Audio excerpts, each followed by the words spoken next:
नगर निगम के चुनाव पास आने वाले थे। पूरे कानपुर शहर में टिकट को लेकर मारामारी शुरू थी, लेकिन सबसे ज्यादा चर्चा में वार्ड नंबर 40 की सीट थी।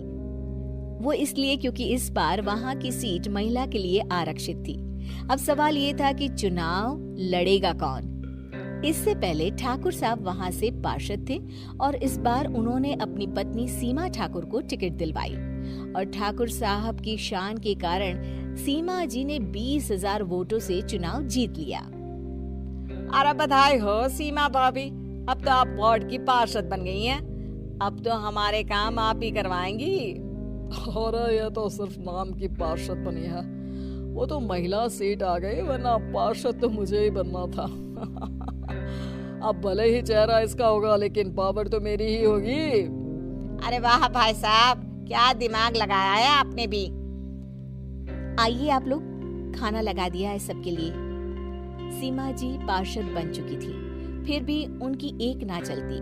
सारे काम ठाकुर साहब खुद ही संभाल लेते और जहाँ जरूरत पड़ती वहाँ सीमा जी का अंगूठा लगवा लेते। सीमा जी ज्यादा पढ़ी लिखी भी नहीं थी। एक दिन ठाकुर साहब और सीमा एक प्रोग्राम में जाते हैं। अरे ठाकुर साहब, आप आ गए। ओहो, पार्षद मैडम भी आ गई है। स्वागत है आप दोनों का। लगता है हमारे पार्षद फंड का सही इस्तेमाल हो रहा है। चलिए अब उद्घाटन करते हैं। ये लीजिए ठाकुर साहब कैची, आप ही सबसे पहले प्रवेश कीजिए। सब लोग आगे निकल जाते हैं और सीमा जी पार्षद होने के बावजूद भी पीछे खड़ी रह जाती हैं। वो देखती हैं कि वेलकम बोर्ड पर उनका नाम है, लेकिन महिला होने के कारण कोई उनका सम्मान नहीं कर रहा। अगले दिन एक आदमी उनके घर आता है। अरे ठाकुर साहब नमस्कार। कल ना हम नोटिस किए कि हमारा घर तो अवैध है और नगर निगम वाले उसे तोड़ने आ रहे हैं। अरे कुछ कीजिए ना ठाकुर साहब। देखो भाई, मैं तो ज्यादा कुछ कर नहीं सकता, पर अगर तुम सबकी जेब गर्म कर दो तो कुछ हो सकता है। कुल मिलाकर 4 लाख लगेंगे। अरे 4 लाख ठाकुर साहब? अरे भाई, मैं अपने लिए नहीं मांग रहा हूँ। दरोगा है, इंजीनियर बाबू है, बड़े साहब है, सबको देना पड़ता है ना थोड़ा थोड़ा। बोलो है मंजूर? तभी वहाँ अचानक सीमा जी आ जाती हैं। अरे ये आप क्या कर रहे हैं? पहले इन्हीं लोगों से तो आपने वोट मांगे, अब इनसे ही पैसे ले रहे हो।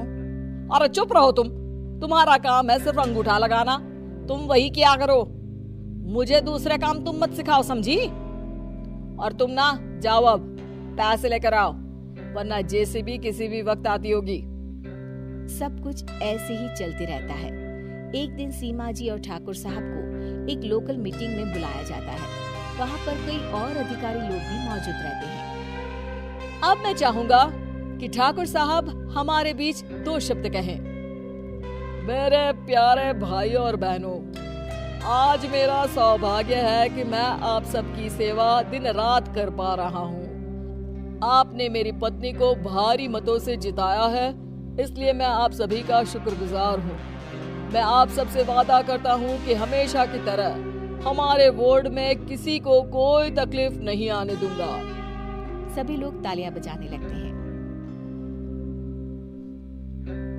अब मैं माननीय पार्षद मैडम को स्टेज पे बुलाना चाहूंगा।